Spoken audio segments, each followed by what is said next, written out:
আসসালামু আলাইকুম, কেমন আছো তোমরা সবাই? আশা করি তোমরা সবাই অনেক অনেক ভালো আছো। লানুফিক শারমিন চ্যানেলের পক্ষ থেকে দ্বিতীয় শ্রেণীর সকল শিক্ষার্থী বন্ধুদের জানাচ্ছি অনেক অনেক শুভেচ্ছা ও স্বাগতম। সো আজকে আমরা তোমাদের বাংলা বইয়ের পাঠ 25 সুকুমার বড়ুয়ার মুক্তিসেনা কবিতাটির অতিরিক্ত প্রশ্ন নিয়ে আলোচনা করব। সো আশা করছি শুরু থেকে শেষ পর্যন্ত আমার সঙ্গেই থাকবে। তাহলে চলো আজকের ভিডিওটি শুরু করা যাক। তো দেখো, আমরা আছে অতিরিক্ত প্রশ্নগুলো দেখার আগে কবিতাটা পড়ে ফেলবো। হ্যাঁ, তো তোমাদের পরীক্ষায় কবিতাটি আসবে হচ্ছে 8 লাইন। পাঠ 25 মুক্তিসেনা লিখেছেন সুকুমার বড়ুয়া। কে লিখেছেন? মুক্তিসেনা লিখেছেন সুকুমার বড়ুয়া। যদিও তোমাদের পরীক্ষা 8 লাইন আসবে, তারপর আমরা পড়বো পুরোটাই, ঠিক আছে? এই যে আমি 8 লাইন পর্যন্ত আগেই দাগ দিয়ে তোমাদের পড়িয়েছিলাম এটা। তো এখন আমরা পড়া শুরু করে দিই কবিতাটা, ঠিক আছে? দেখো, মুক্তিসেনা লিখেছেন সুকুমার বড়ুয়া। ধন্য সবাই ধন্য, অস্ত্র ধরে যুদ্ধ করে মাতৃভূমির জন্য। ধরল যারা জীবন বাজি, হলেন যারা শহীদ গাজী। লোভের টানে হয়নি যারা ভিনদেশীদের পণ্য। দেশের তরে ঝাঁপিয়ে পড়ে শক্ত হাতে ঘায়েল করে সব হানাদার সৈন্য। ধন্য ওরাই ধন্য। সংক্ষিপ্ত। তো কবিতাটি আরও বড়, এখানে সংক্ষিপ্ত করে আছে। তো তোমাদের পরীক্ষায় আসবে 8 লাইন। তো 8 লাইন পড়ে তোমরা কবির নাম সহ মুখস্থ করে খাতায় 2-3 বার লিখবা, তাহলে কবিতাটি তোমাদের আর ভুল হবে না, ঠিক আছে? তো এবারে দেখো অতিরিক্ত প্রশ্ন আমরা চলে আসি। পাঠ 25 মুক্তিসেনা। 1 নম্বর দেখো, মুক্তিসেনা কবিতাটি কে লিখেছেন? উত্তর, মুক্তিসেনা কবিতাটি লিখেছেন সুকুমার বড়ুয়া। তাহলে মুক্তিসেনা কবিতাটি কে লিখেছেন বলো তো?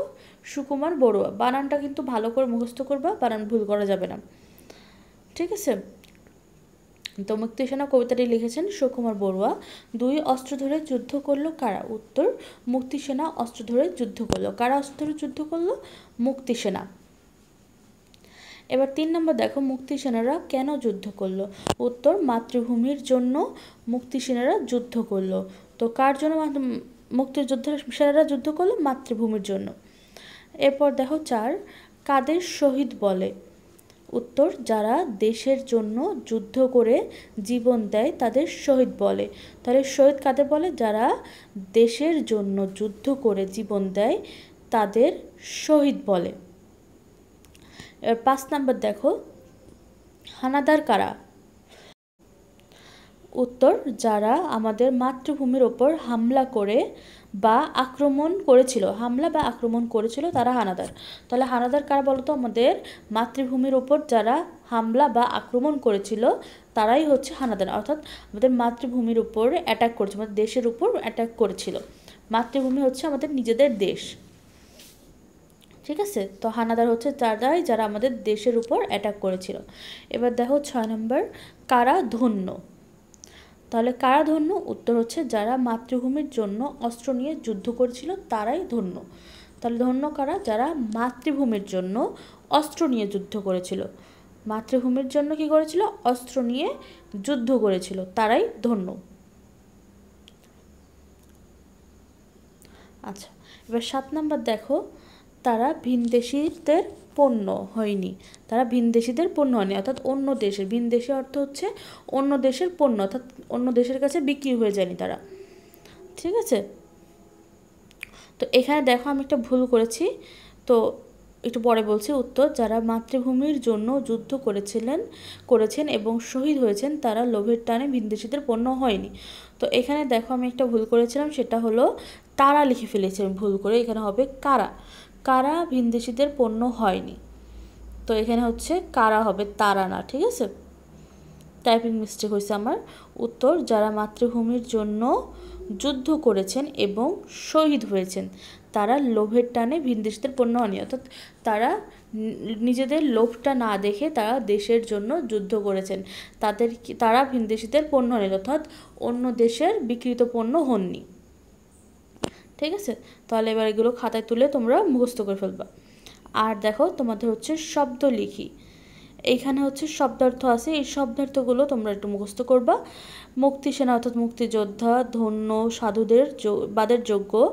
তারপর হচ্ছে অস্ত্র, যুদ্ধ করার হাতিয়ার, মাতৃভূমি, স্বদেশ অর্থাৎ নিজের দেশ, জীবন বাঁচা অর্থাৎ জীবনের মায়া না করার শহীদ, দেশের জন্য যুদ্ধ করে যারা জীবন দেন গাজী, যুদ্ধ করে যারা জয়ী হয়ে ফেরেন ভিনদেশী, অন্য দেশের পণ্য কেনা যায় এমন জিনিস, পণ্য হচ্ছে যেটা কেনা যায়, ঠিক আছে।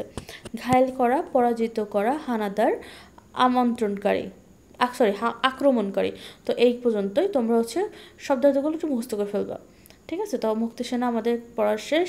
তোমরা মুক্তিসেনা কবিতার লেখকের নামটা ভালো করে মুখস্থ করবা। এবং তোমাদের পরীক্ষায় কী কী আসবে দেখো, মুক্তিসেনা কবিতা আসবে 8 লাইন, যেটা লিখতে হবে তোমাদের কবির নাম সহ, কিন্তু কবির নাম সহ 8 লাইন লিখতে হবে। এরপর আসবে তোমাদের হচ্ছে প্রশ্ন, যেটা তোমরা হচ্ছে বইয়ের অনুশীলনী থেকে এবং অতিরিক্ত প্রশ্ন থেকে পড়লেই পাবা, ঠিক আছে। একটু আগে যে আমি অতিরিক্ত প্রশ্নগুলো দিলাম, এই অতিরিক্ত প্রশ্নগুলো থেকে আসবে প্রশ্ন, এবং হচ্ছে তোমাদের বইয়ের দেখো কিছু প্রশ্ন দেওয়া আছে, এই প্রশ্নগুলো থেকেও আসবে। তো এইগুলো তোমরা মুখস্থ করে ফেলবে। আর আসবে হচ্ছে শব্দার্থ, যেটা তো হচ্ছে তোমার অবশ্যই মুখস্থ করতে হবে। এখান থেকে পড়লেই তোমরা শব্দার্থ, এই অধ্যায়ের যদি শব্দার্থ দেয় তো কমন পেয়ে যাবা। ওকে, তাহলে কবিতাটা ভালো করে পড়বা, প্রশ্নগুলো মুখস্থ করবা এবং শব্দার্থগুলো ভালো করে মুখস্থ করে খাতায় লিখবা। ওকে, লিখবা। তো আজকে এই পর্যন্তই, ভিডিওটি আর বড় করছি না। পরবর্তীতে কী ভিডিও আসবে তা দেখার জন্য সবাইকে আমন্ত্রণ জানাচ্ছি। তাই অবশ্যই আমার চ্যানেলটির সঙ্গেই থাকবে, সাবস্ক্রাইব করবে, কমেন্ট করবে। আল্লাহ হাফেজ।